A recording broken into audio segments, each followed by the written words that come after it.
জন্মস্থান ঝালকাঠির নলছিটিতে হাদির মৃত্যুর খবর পৌঁছাতেই নেমে এসেছে গভীর শোকের ছায়া। স্বজনদের আর প্রতিবেশীদের আহাজারিতে ভারী হয়ে উঠেছে খাসমহল এলাকা। হাদিকে হারিয়ে পুরো এলাকা এখন নিস্তব্ধ। ইনকিলাব মঞ্চের আহ্বায়ক শরীফ ওসমান বিন হাদি গত 18 ডিসেম্বর রাত 9:45 সিঙ্গাপুর জেনারেল হাসপাতালে শেষ নিঃশ্বাস ত্যাগ করেন। এরপর গোটা খাসমহল এলাকা জুড়ে শুরু হয়েছে আহাজারি। তবে নিরাপত্তাজনিত কারণে ওই দিন রাতে হাদির পরিবারের সদস্যরা কারোর সঙ্গে সাক্ষাৎ বা কথা বলেননি।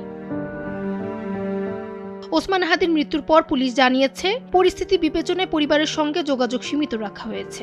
তবে শুক্রবার সকালে স্বজন ও এলাকাবাসীর সঙ্গে পরিবারের সদস্যরা কথা বলবেন বলে জানা গেছে।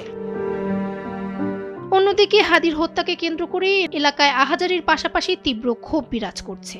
প্রতিবেশী, সহপাঠী এবং শুভাকাঙ্ক্ষীরা দ্রুত হত্যাকারীদের শনাক্ত করে গ্রেফতার এবং দৃষ্টান্তমূলক শাস্তির দাবি জানিয়েছে। হাদির স্মৃতিচারণ করতে গিয়ে অনেকে আবেগ আপ্লুত হয়ে পড়েন, একাধিক সহপাঠী কান্নায় ভেঙে পড়েন। গত 18 ডিসেম্বর বৃহস্পতিবার রাত 12:45 দিকে নলছিটি পৌর শহরের বাসস্ট্যান্ড এলাকায় বৈষম্য বিরোধী ছাত্র আন্দোলনের নেতাকর্মীরা সড়কের ওপর টায়ার ও খড় জ্বালিয়ে বিক্ষোভ শুরু করেন। এ সময় তারা ওসমান হাদি হত্যার সঙ্গে জড়িতদের দ্রুত গ্রেফতারের দাবি জানিয়ে বিভিন্ন স্লোগান দেন। উল্লেখ্য, ওসমান হাদি খাসমহল এলাকায় মৃত মাওলানা শরীফ আব্দুল হাদির ছেলে। হাদিরা 3 ভাই ও 3 বোন। ভাইদের মধ্যে হাদি সবচেয়ে ছোট।